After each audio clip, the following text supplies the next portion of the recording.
Happy New Year, everyone! Today, I'm going to share with you how I do my yearly planning in hope that maybe one way or another you can also apply it, or if you can even make it better. So, I started journaling way back, I don't know, forever, but I think because recently there's already a lot of journal giveaways, so I made it into a more formal night. I'm in my clinic and I don't have my journals here. But what I found was one of the scratch that I had in 2018. So usually I do a cover up when it comes to the first page.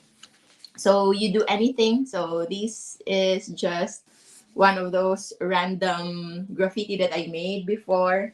And there's already a stuff in here and we will not go through that. But what I will show you is how you can actually envision things. So I have that for this one for 2022, 2020. I'm not sure why I wrote it here. So we will go through that, but you start as I do it usually. I start with gratitude from the year that passed. So I just put a scratch here for you to follow. So start with gratitude for 2021. So you write things that you are grateful for 2021 or the year that has passed and for today. So you can think of today and remember what are the things that you are thankful for. Even if there are many challenges, we've faced a lot of problems, we've had typhoons, we've had so many unexpected turnaround during the year. But if you will focus closely, there will still be so many things that we should be grateful for. The fact that you are watching right now, the fact that you are safe, the fact that you are able to think, that you can comprehend what I am saying, that you can understand. Not everybody can do so, and you have to be grateful for that. So you can write the things that you are thankful for the last year. And after that, I encourage that you put this one either from your previous journal, from your 2021 journal or planner or notebook, and also you can end that journal with your hope for 2022. So I actually already did this as I closed my 2021 journal and I put it in the safe. I already made this one, the things that I'm grateful for the last year and the things that I am hoping for 2022. But if you are still going to start your journaling, you can do this on your first journal for 2022. So any notebook, but I hope it is something durable. It is something that is just good for you. So you can have a desk journal, something that is always in your desk. It may be bulky. It's okay if it's really big because you don't need to carry it. And you can also have a pocket journal, so or a packet or a pocket planner so that you can just carry it with you. And for those who want to be flexible, so just a handy one that can fit to your bag, to your regular bag. That's also good. I actually have that, but this year I'm planning to get two. The big one is the one I leave in the house, and the smaller one is the one that I will carry. But the bigger one will have the more extensive details, while the smaller one it's just like a pocket. So I know there's already a lot of online journaling or online diary, so I'm still old school. It gives me a different feeling when I write things, so that's why in my bag and wherever I am, you'll always find me having a lot of colored pens, different color, different pens, different sharpies and all that, because I just love doodling with so many things. So after you write the things that you want to hope for 2022, you go with the details. So this one, what you hope is might be feelings, might be experiences that you want to achieve. Like you want to be happier, you want to be healthier, you want to be better, you want to be surrounded with love and all that. And you already put your yearly goals. So the goals would be something specific. So, for example, as for me, I think since I hope to be more fit, since I being healthy doesn't necessarily mean being fit, like physical fit, more muscular, more toned. And for the last year, I checked on my health record in my phone. I only have an average of less than 1 kilometer walk per day. So I think I'm going to improve with that. And that is what I am hoping for, to be more fit. And as per my yearly goal, I wish to enroll in one of the physical activities, maybe boxing or yoga, because before I just did it in the house with our own DIY stuff we have. In my PGI year, postgraduate internship, I've had a punching bag installed under our stairs. So I plan to do it formally this time. So you can put your yearly goals after. So it's very dusty, no? It's very dusty already. So yearly goals, and after that, like if you will start your month, so per month, like January, you write your monthly goals. I know even if we don't know what's gonna happen for the whole month, but you already have some projections. So you write that down and you just update it. But generally, as you start your month, you can already envision. Like as for me, for example, my January goal for the month is to already start the masterclass for the eighth disease on the cancer and tumors, and already settle down in Manila as I am leaving for another training, for another specialty training. So those are my major goals for January. And of course, the more detailed one is actually the weekly goals. So I usually do my weekly goals on weekend, either Saturday or Sunday, so that I can already plan out what my days are going to be for the next week. So when I do this, actually, I don't need to really be on my journal or on my planner every day, because I've actually already plotted it a week before. Because planning sometimes more than a week, like a month, might be too vague. It might be a hard time thinking of what to do. But when you plot your weekly goals, week to week basis, you are closely realistic. Yet at the same time, you can inject more of those things that you want to do, and it's okay. Don't worry if you don't accomplish everything. I will talk to you later about it, but it's important that you do your weekly goals. At least where you should be on this day, your priorities, and after that one, once you already plot that, you can go on your week just having a nice peace of mind, knowing you've had this bigger picture that you want to go through. You have this list in your head. Now you know what you are gonna do on that day. So on a day-to-day basis, things change. And from yesterday and today, something comes up. So that's already you do your daily tracking. So I usually put bullet points or specifically square points. So I put that, for example. So I usually put that square points, that one. And for example, I will put there finish making outline, and then finish presentation. For example, I'll put here do live. So I'll put it there. So there's three, and at the end of the day, I will put a check mark if I finish them, so that after a year, it might not appear so meaningful, but actually, when you look back after a month, after a year, you'll be happy with yourself. You'll be surprised how much you've accomplished. And because if you don't write it down, it will just go on passing. But sometimes you just don't know how these little things can actually help you later. Like, say, for example, I don't know if it ever happens to you, but if ever you feel like you are not so productive, if you feel like you're not doing so great, and just randomly you can actually just look at what you've done the last month, and you'll be proud of yourself. Sometimes you have these external trappings to remind you of actually how good you can be as well. So it's not for everybody to see, but it's just for you. So you do your daily tracking.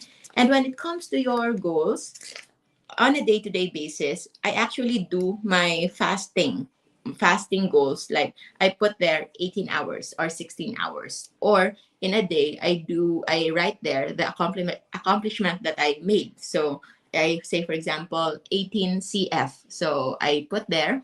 18 hours of circadian fasting. And then I have red, yellow, or green marks to indicate that I've stick to the safe list when it comes to our food. And if I've already eaten some caution list, so I have to mark that down. And that is actually going to make you more aware of how you decided when it comes to your food intake. So, when it comes to your goals, you can plan two ways. So the first way to plan your goal, 50% should be really realistic, the things that you must do, the essential ones, and the simplest form of goals. So these are the goals that even if you are just within your room, you can already accomplish. Okay? So these are what we call as the minimum goals, because with minimum goals you make sure that 50% of the time you can do it. Say for example, you want to feel happy, so you think of good thoughts in the morning. And it's, say for example, you consider like to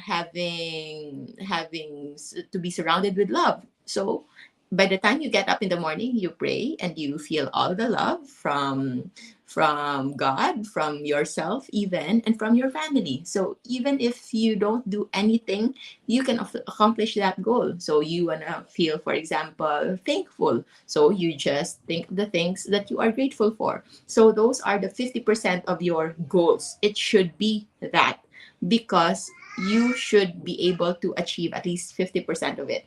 And then the other 50%, that is where you put the details of the things that you really want, that you really wish, and you try to put there the goals that are somewhat almost impossible or really impossible to achieve. Like, say for example, if you want to have a promotion, don't just aim for just one step promotion. Think of a 3, 4, 5 step promotion from your work. Or if you are earning 5 figures, try to aim for 7 figure uh, kind of earnings. So those are the things that you can do. Why? Because if you limit yourself with your goals, then your achievement will also be limited. And this is not about you dooming you to fail or you feeling bad for yourself. Actually, no. The concept of dreaming so big is paired up with a goal of achieving only 70 to 80% of your goals. Don't aim for 100%. I used to do that, and I used to feel bad about it. For the longest time, I put a lot of goals and I usually don't accomplish them all. I usually just accomplish just 70 to 80% of them.